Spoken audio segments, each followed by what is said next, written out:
Yeah, that's what I see on my side too.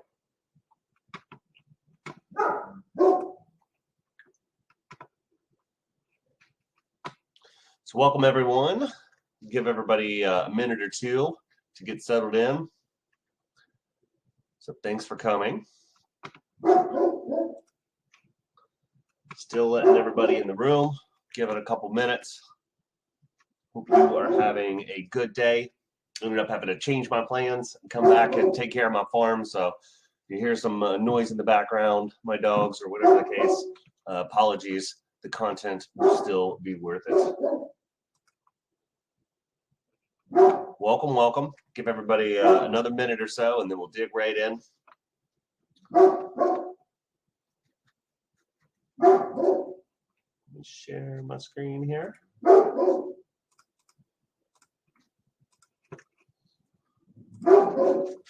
Right.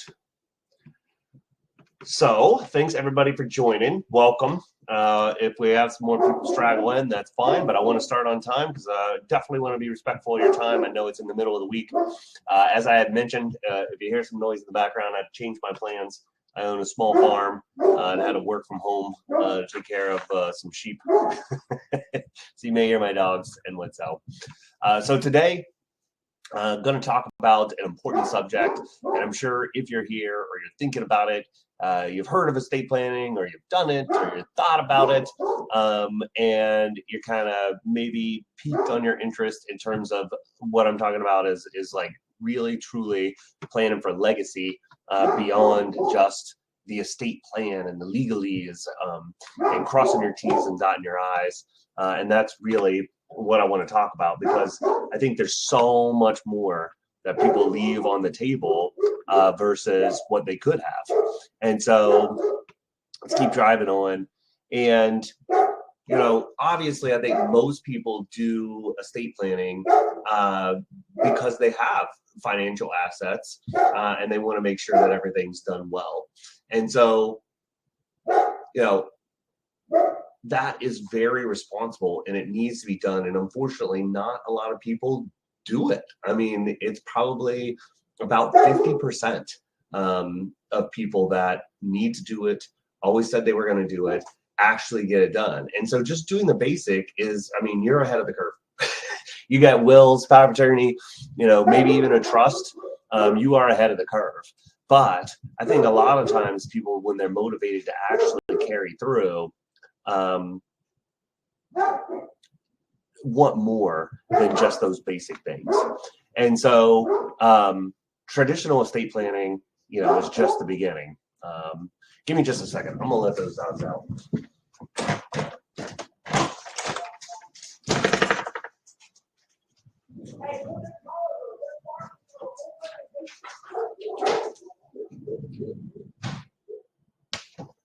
Okay.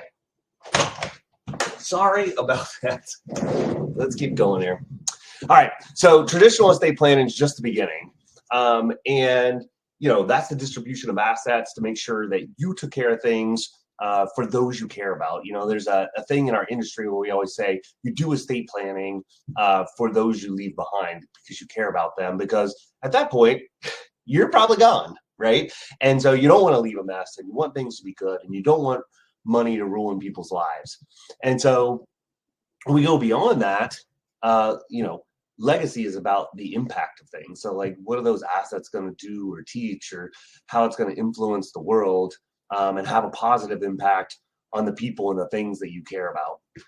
So the last thing that I hit into here too, beyond, you know, these things, I know people think about this, they do this, but not a lot of people are thinking about that. This one, and it's the need for digital estate planning.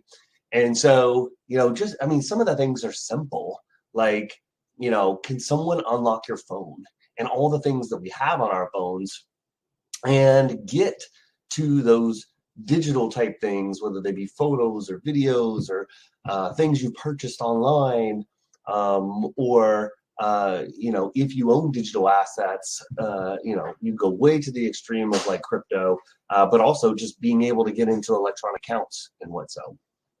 So these are the things that we're talking about. And most of the time when you think about estate planning, this is all that's getting done, right? And like I said before, it's not even that many people getting that part done. So I'm curious. I want to launch this poll, our first poll here. Do you have an estate plan? So yes, I've got one, or I started it, but I never finished it, and it's not totally executed, or no, just haven't done it all. So let's go ahead and do that poll and see what the consensus is on that. So we'll give you a couple minutes to chime in.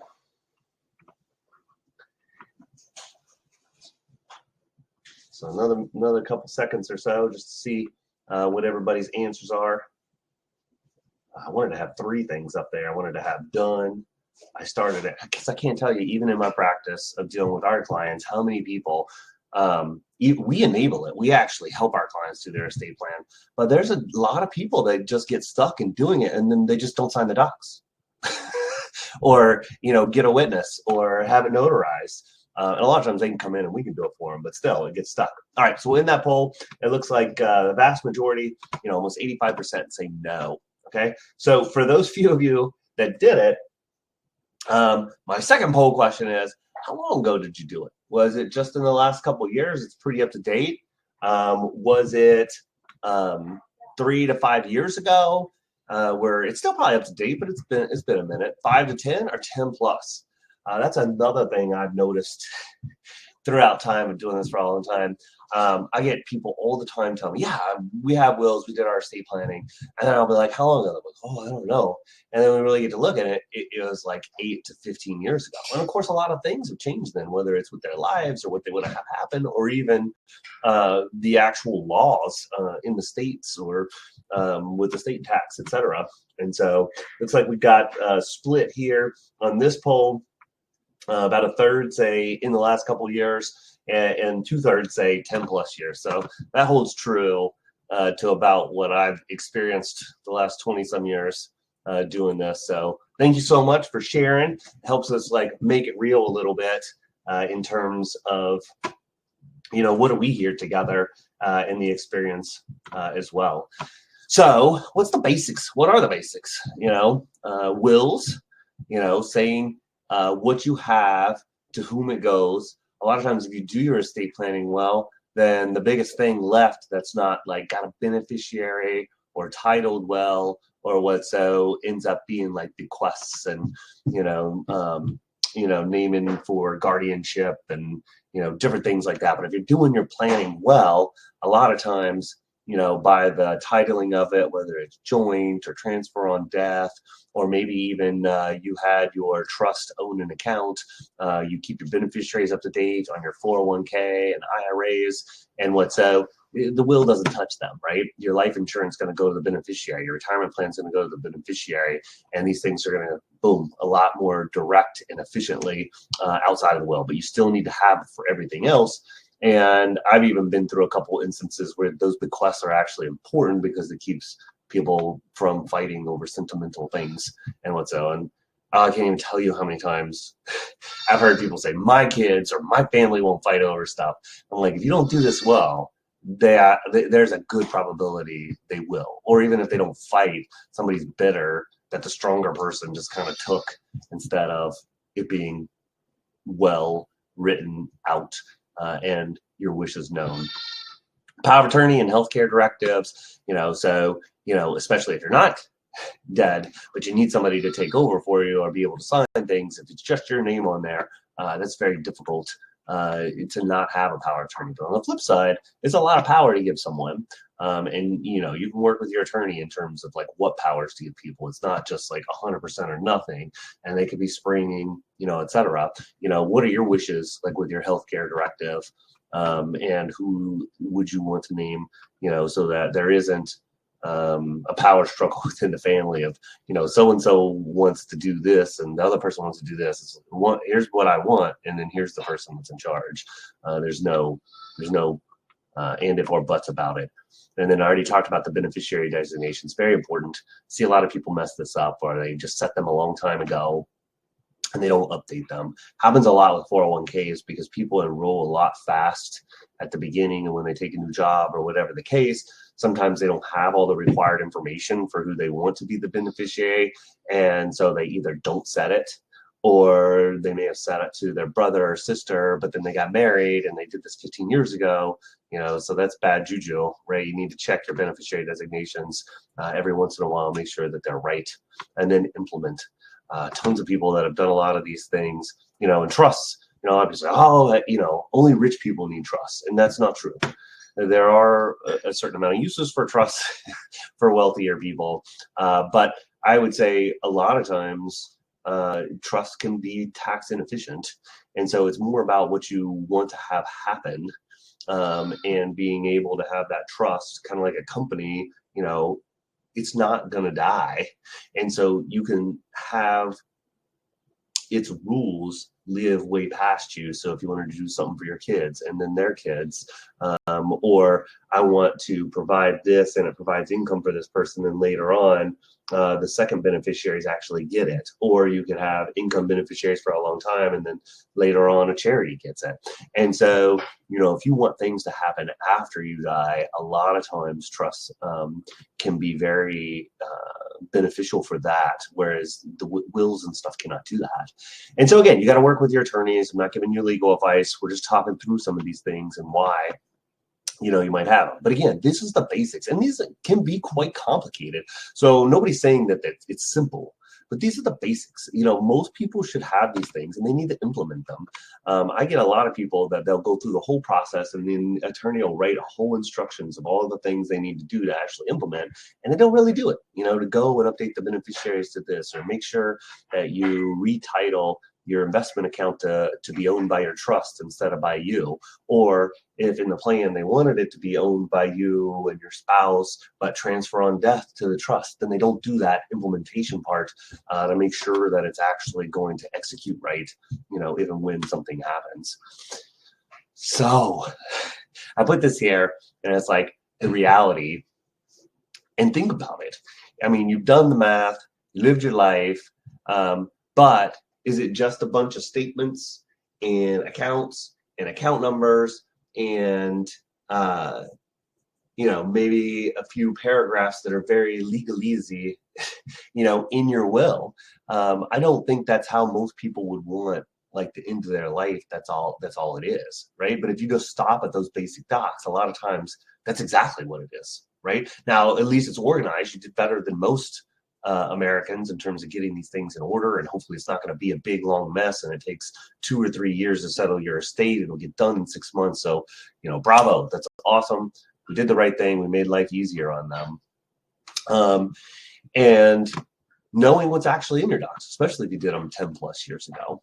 But I think the main thing here is like, what's meaningful to you and why, and being able to pass that on. And when you do give assets and things, that it actually continues that purpose on. I mean, you probably heard it lots of times, is that wealth is multi-generational, right? And when people really think about these things, and it's not just getting wealth and you're lucky you kind of won the mini lotto to get some money from someone, but it's like, hey, this is what this is for, this is how it came, this is what they believed, I'm going to use this to do this or to do that, plus it's going to make my life better. Then they remember you a whole lot longer.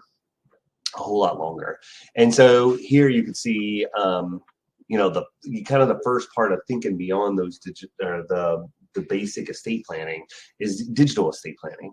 Okay.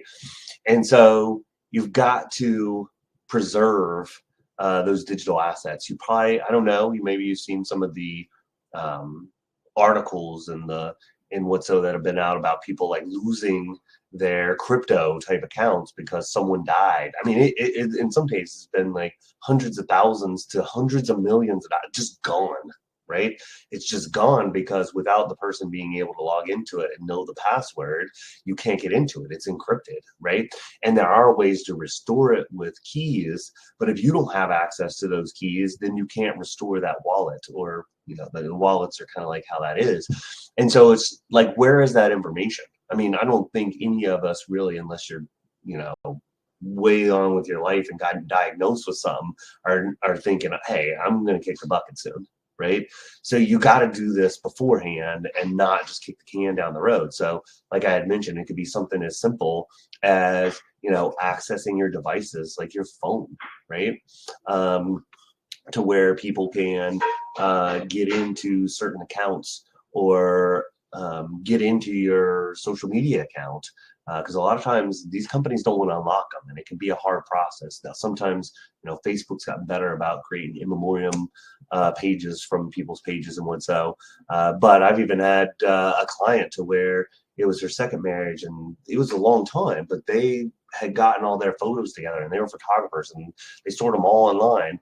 But the husband had all the passwords to the photo account, and as long as they were on the devices, nobody needed to put anything. But after he passed away, after a certain point, when it reset and she needed to get in, she couldn't get in, right?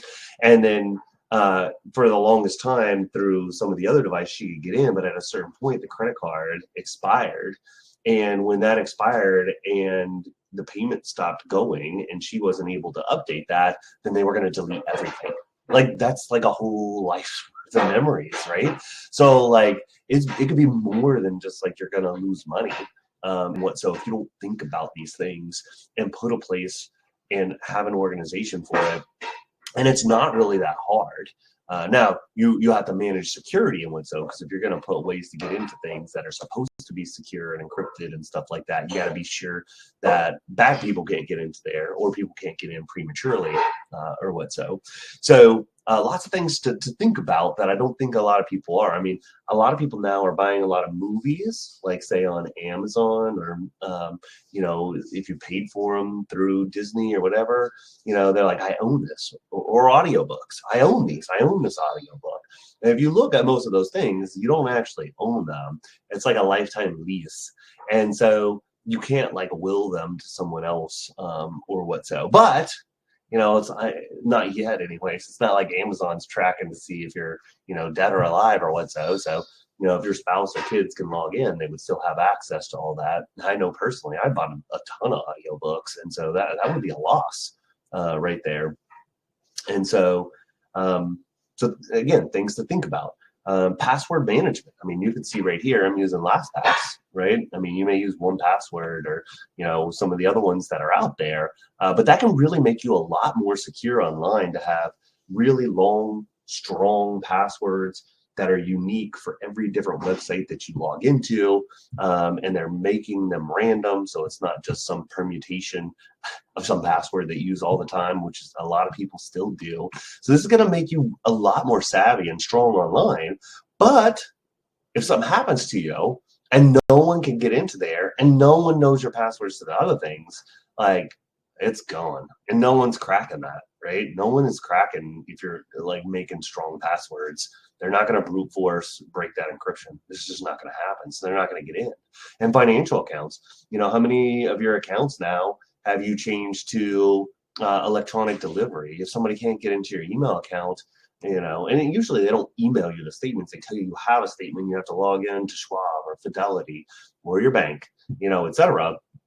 And so, back in the day when you settle estates, you go to, dad's office or whatever the case, and you pull out the file drawers and you get out and you can find accounts and stuff like that.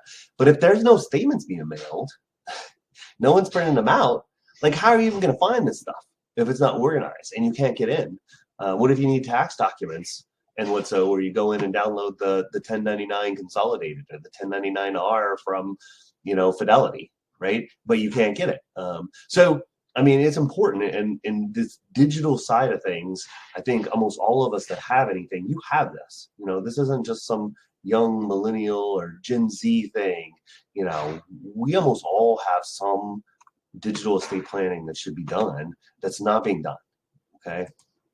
So I put this here, and we can send this to you with the follow-up email afterwards. But this is a company that we work called Everplans. I'm gonna give you a little bit of a demo a bit later on, but this is just a essentials kind of worksheet that's not long, but just helps you remember and think about all the things that from the essential side of things that you should have or include, so that you have left something on. But look up, 2 pages. It's 2 pages. It's an essentials checklist, but this is just kind of nice to check things off, etc. Oh, let's go back. So then the second thing, I didn't kind of mention this in the bottom line up front, but the second thing that does get addressed more, especially if you're more affluent or what so, is the philanthropy and charitable giving as part of the things that you want to do and help people, etc. And this is becoming more and more and more. I'd say when I first started doing this, not as many people thought about it. They're like, maybe I'll leave a few $1,000s to this charity or to that charity, but they didn't necessarily do any big planning things. And for most of our clients, the non crazy millions of dollars rich people, they weren't doing things like doing a donor advised fund or setting up a charitable trust or a foundation or something. Like, the cost was just too much and it was a lot of work. It wasn't mainstream, and so you didn't see these things. So, right now it's very doable for people with relatively modest means, and we do things like this all the time, especially with donor advised funds, because it allows you to stack charitably. So maybe you take 5 years worth of donations, put it into the donor advised fund so you can get well above the standard deduction, right? And then you make the contributions out of the donor advised fund to your church or charity, etc. And so it's a great thing. And then especially if you have non-retirement investments, then you can get a double tax kind of boom out of this. So not only you get the tax deduction for giving charitably, and you're well over the standard deduction, so you actually get the benefit of it, but you can donate appreciated securities. So say, you own some Apple or good for you, NVIDIA, if you have a lot of that, you could donate shares of that, and then you don't have to pay the capital gains and you get the tax deduction. So it's a great planning thing if you're charitably inclined. And then even beyond that, where I've seen really good impact for people too, is you can make them almost into like a family fund, right? And so you could call it, the Johnson's charitable fund, right? And then every year at Christmas, everybody gets to put ideas into, maybe they take the growth off of the donor advised fund every year and how they want to allocate it and give. And it's a good way for kids and the next generation to participate in being able to have an impact in something that's very sustainable, that's got good tax consequences, and you're helping people, right? And so now you kind of built that into the family or what so. So, donor advised funds are cool for that. Foundations are kind of the bigger step if you want to have, more freedom to be able to do things directly in what so, but they are expensive. So in terms of like the administration of them, generally you want to be up over $1 million or so. So, for us regular mortals or what, so foundations aren't the main thing, and they're more of a hassle. They have more administrative costs as well. And so when most people are using these donor advised funds, there can be reasons like to use charitable trusts and what so. Especially like say in retirement, you need the tax deduction, but you need the income. You want to leave it to the charity after you're gone. Or let's say you need a tax deduction and you're going to provide income to your wife or your kids, or to you provide the income to the charity all the way through, and then after you pass or whatever, then the remainder goes to say your kids, your grandkids, or something like that. So there are different ways to structure these so that we can get tax benefits to give to charities, but also maybe accomplish something. So not quite as efficient, but again, there's still more benefit to you or to your heirs, as well as having a charitable benefit as well too. So, and then, this just goes with what I was talking about. It is teaching the next generation about giving, and that it's something you do as a family and you believed in and they got to participate in, etc. And then multi-generational wealth.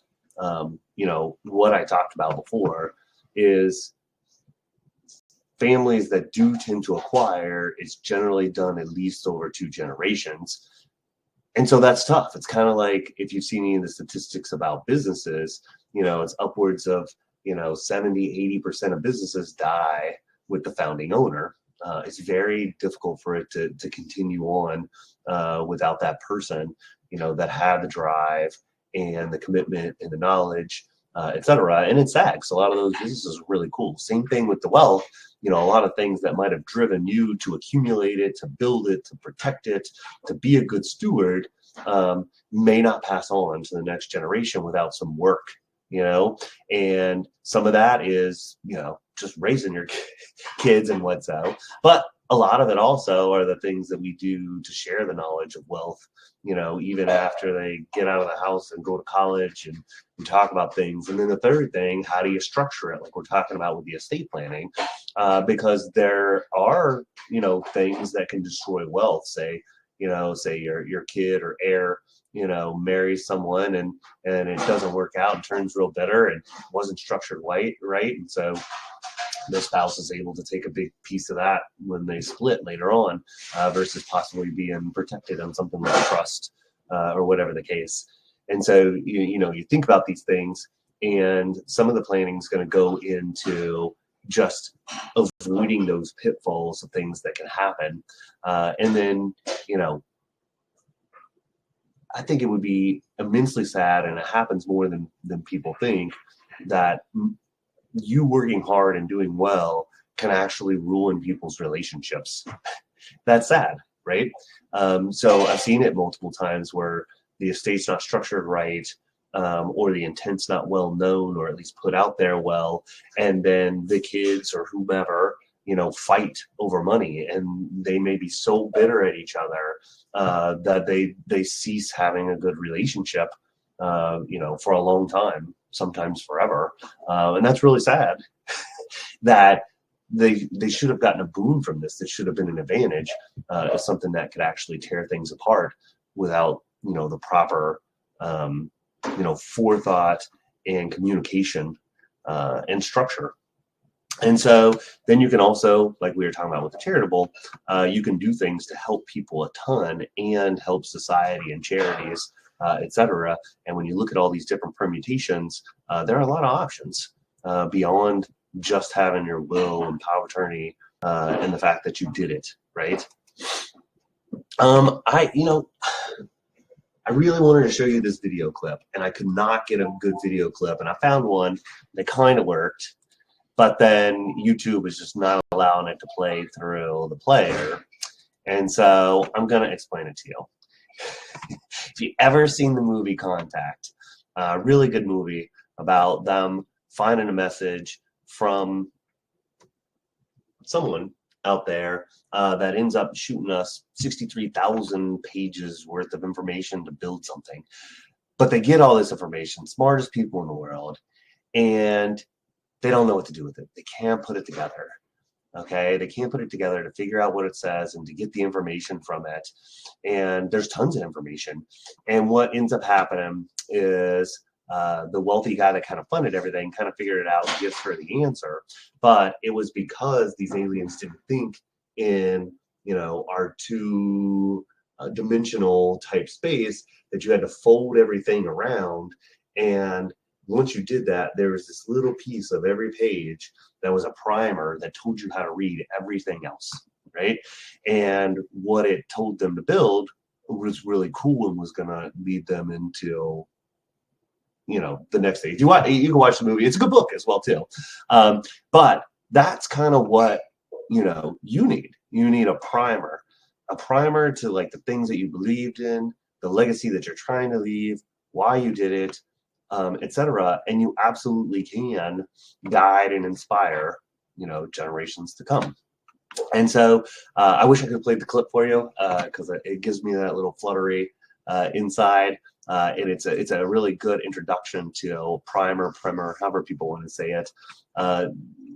Like there should be something beyond just the legalese to tell people why and how, and it guides them as well. Now they don't have to do it, but again, they got this boon or advantage or etc. because of all these things, and it can be very impactful in people's lives rather than just getting the money. Even when I think about it, personally or for some of my family, if it's done well, then you want to do something good with that money to continue things, because of what that person or people meant to you as well. So, emotional and ethical aspects of a legacy, and like we talked about this, passing down values and lessons and family history. And it sounds, maybe a little too sentimental, but it doesn't have to be. So now I'm going to kind of get into the better part of the presentation of like sharing some things with you that are really cool and how you can do it. So I hope you held on this long of listening to me go over kind of the boring part of estate planning, hit into where we as human beings like stories, right? A lot of the best products and best companies don't always have the best stuff or the cheapest things, but they tell the best stories. And human beings, since we sat around fires, 10,000 years ago, have loved stories, and they keep things alive, right? And that tradition, and you can do that too. Before it was kind of letter writing, and also, you see things like, what was that movie? Well, basically where the wealthy person has an attorney and they're like, your uncle left you something, and they explain all this stuff, and you're like, he didn't get to know you, but he really loved you, and tell him all this, and you're just like, oh, well, whatever. I don't have $50,000 to pay this attorney and go talk to my family. But technology's really stepped in here for us here. We can do this for way lower cost now, and it actually better could be you. And we can use videos.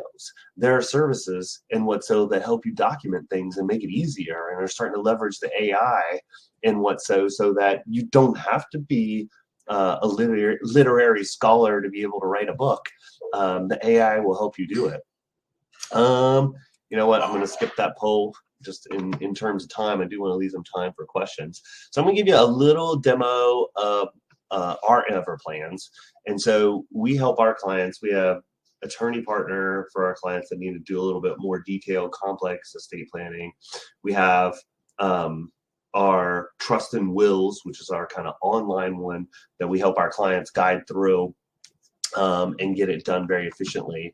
And then we have this software called Everplans, and Everplans is kind of a organization software that allows you to kind of be in control. So when we give our clients access to this, then you could be in here by yourself, or you could be in here with a spouse, and then you get to name deputies.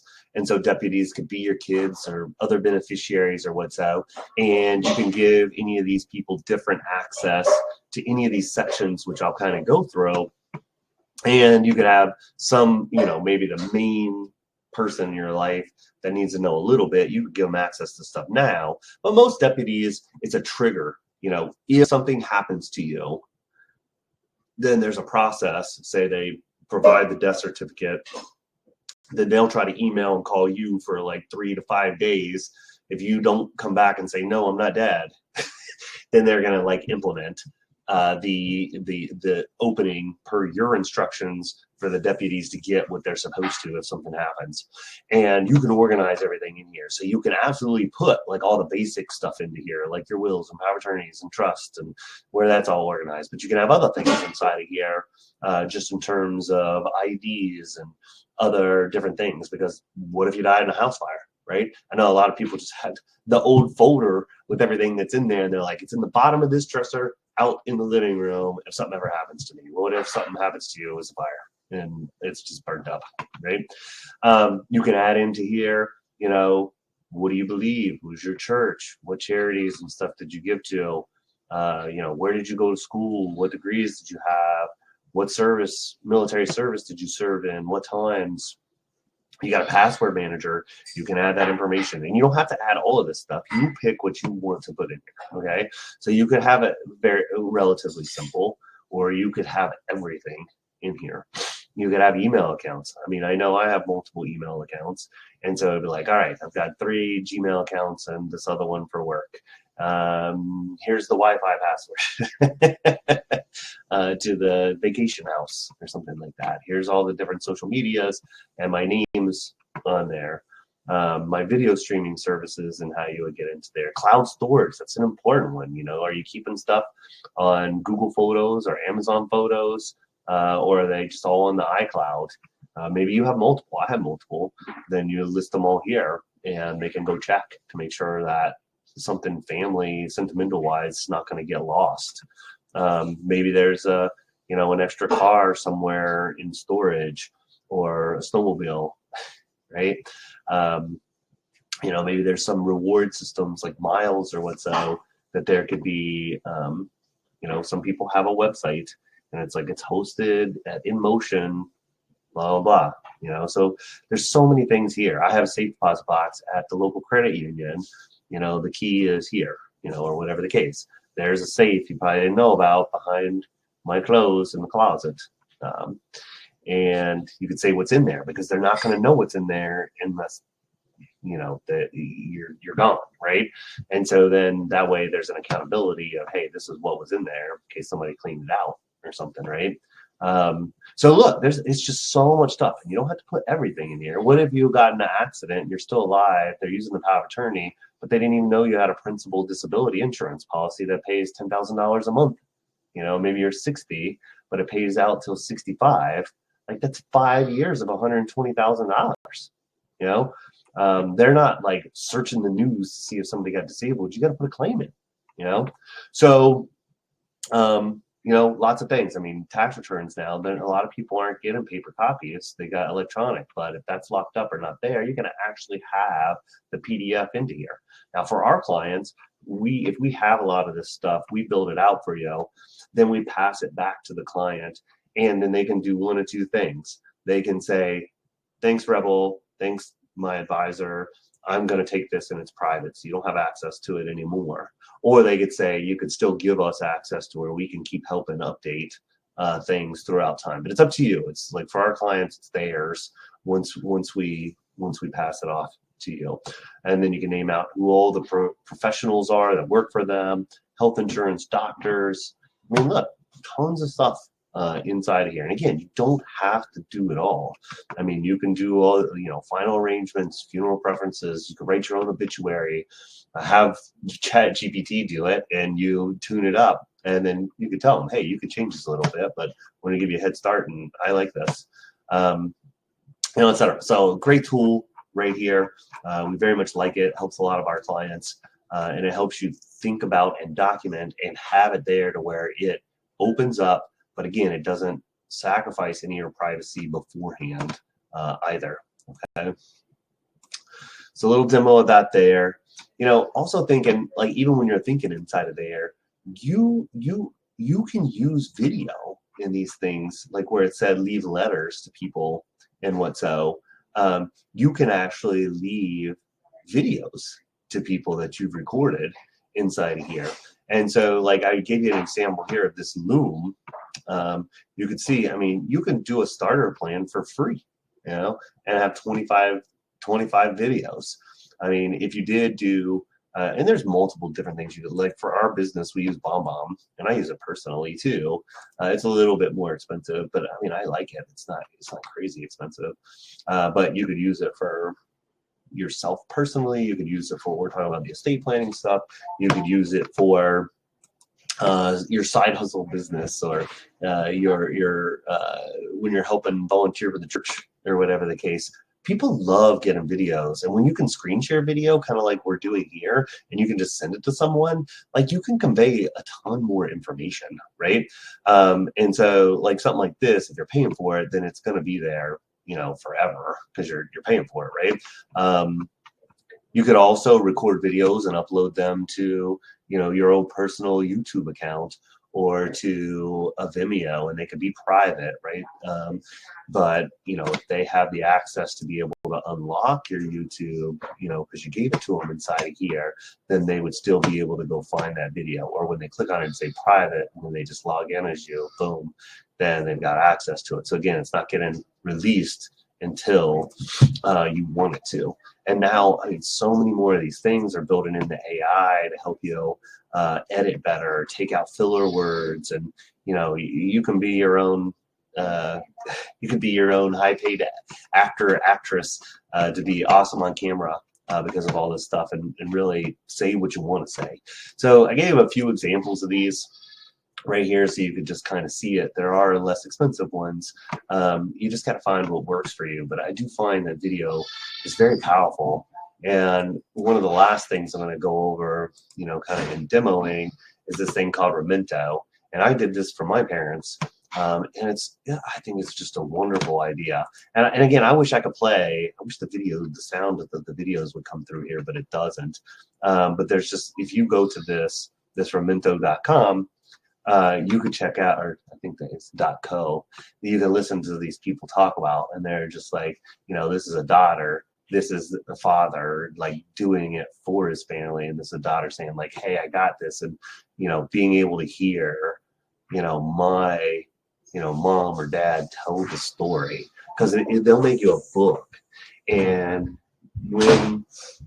you can prompt them with like pictures and videos, or they can add them, and then they explain what's happening, and then it turns it into like a book. And like so much family history, you can get a big book, and then throughout it there's like QR codes that if you scan it, then it'll bring up Gerald here telling what happened when they bought that first new house in Charlotte, and that picture of them standing out front. Like, how impactful is that? And then if you do your estate planning well to go with the assets, and there's a story of all these things, like, it almost like it makes me want to cry a little bit just thinking about it, And so you can do these things, and it's not that expensive. It takes some work, right?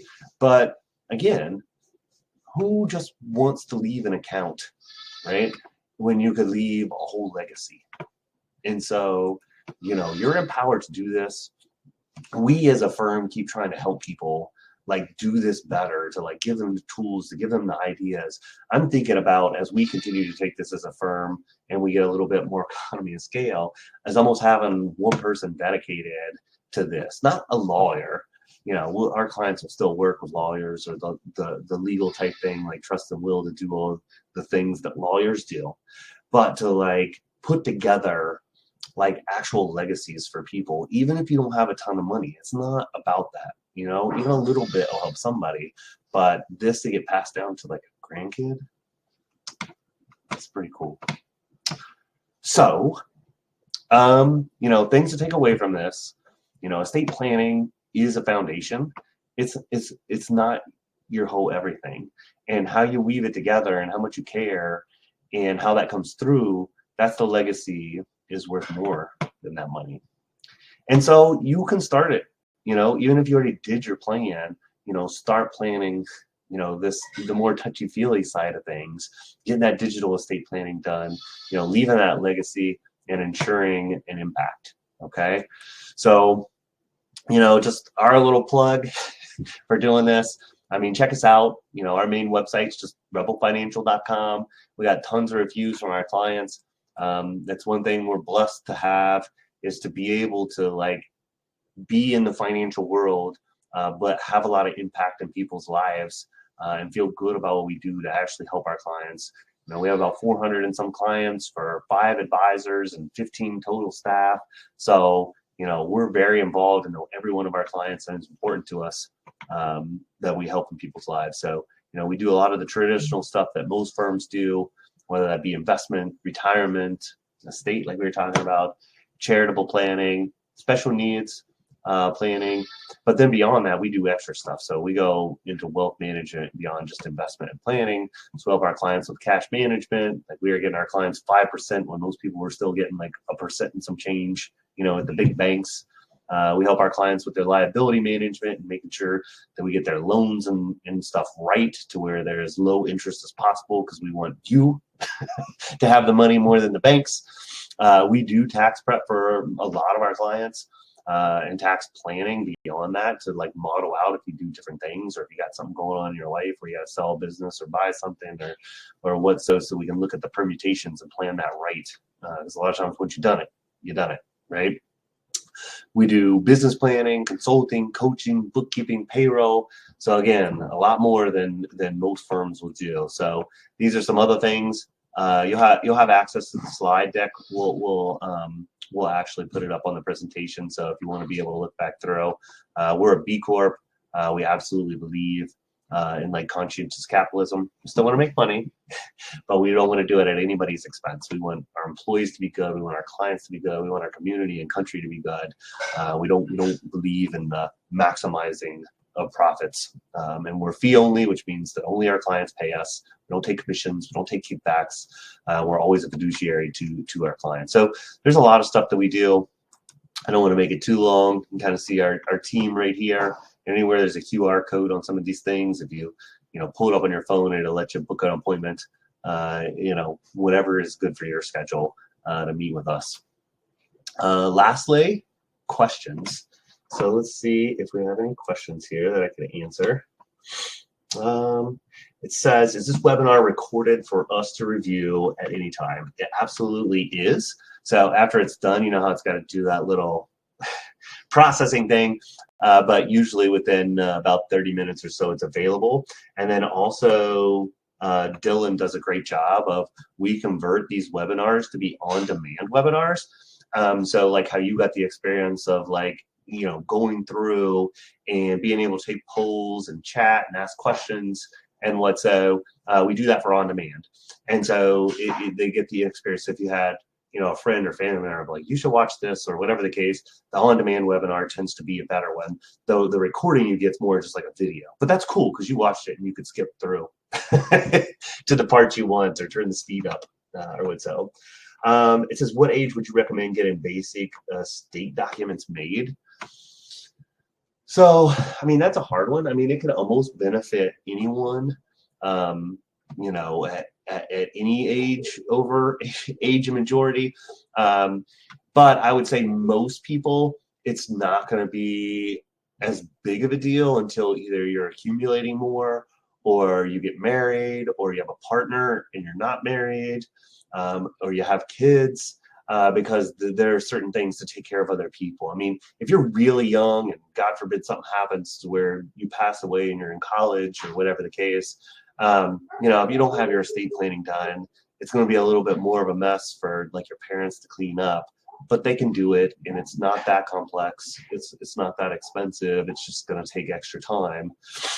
So I would say for most people, I would say they should be thinking about it, by mid to late 20s, even if it's just, doing a simple online one to just have all your T's crossed and I's dotted to where things go. And really at that point too, some of your estate planning can just be, let me title my account right. My investment account is going to be, Phil Ratcliffe, transfer on death, say at that point to my brother, and he's my beneficiary. I'm on 401k. That's probably the majority of everything I have, and maybe a bank account. And you're allowed to do payable on death. Payable on death on bank accounts are very close to transfer on death for like investment accounts and houses and stuff like that. So you can do those without having to do a bunch of docs. But now it's so cheap. I mean, like some of these services, it's like less than $100 to do all your docs. That'd be good for 5 to 10 years, and then you get married and have kids, redo it again. You move states, redo it again. Most of that estate law is based on the state that you're in. And so again, I'm not trying to plug to pay attorneys tons of extra money, but once you start to get to own it more, and you may have more complex type things you want to have happen, you probably do want to talk to an attorney. I mean, be careful. I mean, some of them want to charge you $2,000 to $10,000 to make a trust. That's just kind of crazy. If they're going to spend tons of time and you're multi-millionaire, maybe, I mean, that may not be outrageous, but beware of the burn and churn attorneys that are doing seminars telling everybody that's over 70 to do a trust, and they charge $5,000 for trust. To me, it's like shop or get your mom or grandma to shop, and you're going to find something just as good or better for a better price through a more reputable attorney. It says, what states is your firm practicing in? So we're in, I mean, we can work with anyone in any state. I think right now we probably have clients in like 30 some states. So it's not a big deal. It doesn't hurt us to pick up a new state.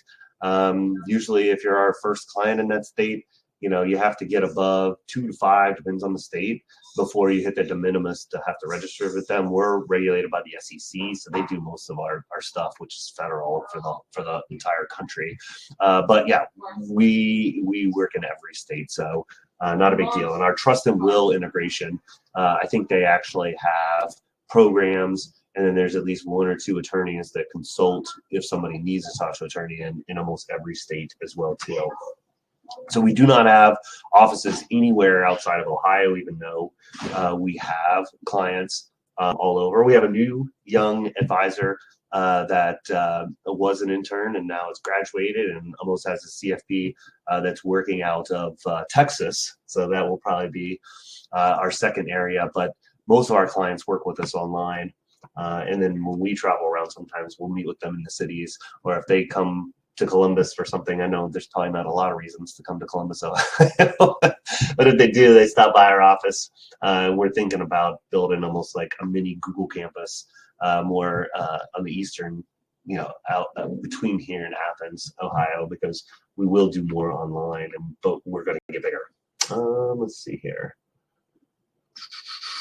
I think last question I've got on here says, what's considered reasonable fee for a trust? I think I kind of went over that. Now, again, I can make a bunch of attorneys mad talking about how much they should charge. But it really depends. I mean, like I said, if there's a really complicated thing where they got to go over all this stuff and it's really like 3 or 4 different trusts, and there's a maritable bypass trust, and then there's this charitable trust, and it's all interweaved in here, and you were so concerned about it, you had lots of meeting with your $400 an hour attorney, yeah, you could easily spend $10,000 or $15,000, right? And of course, an attorney in New York is going to cost you a whole lot more than one in Ohio here. But I would say, all in for most of our upper middle class clients, when they're doing wills, power of attorney, healthcare directive, a living trust, probably you're looking at, depending on how much time you took to the attorney, I'd say that's the thing that makes it more variable on the time. You'd be looking at somewhere between $1,000 to $4,000, with the average probably being around, $1,500 to $1,700, right? The outliers would be on the top. Okay.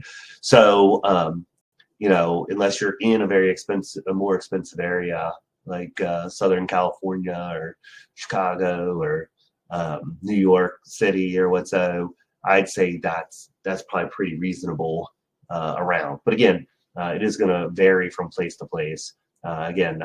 It's wild to me where I've seen, someone that's 70s go to a seminar, really like the attorney presenter, and their net worth is less than $1 million. They pay $10,000 for a trust. That to me is just unethical. Hope that helps you there. If you have any other questions that you didn't post up here, I didn't get to, send them in to us.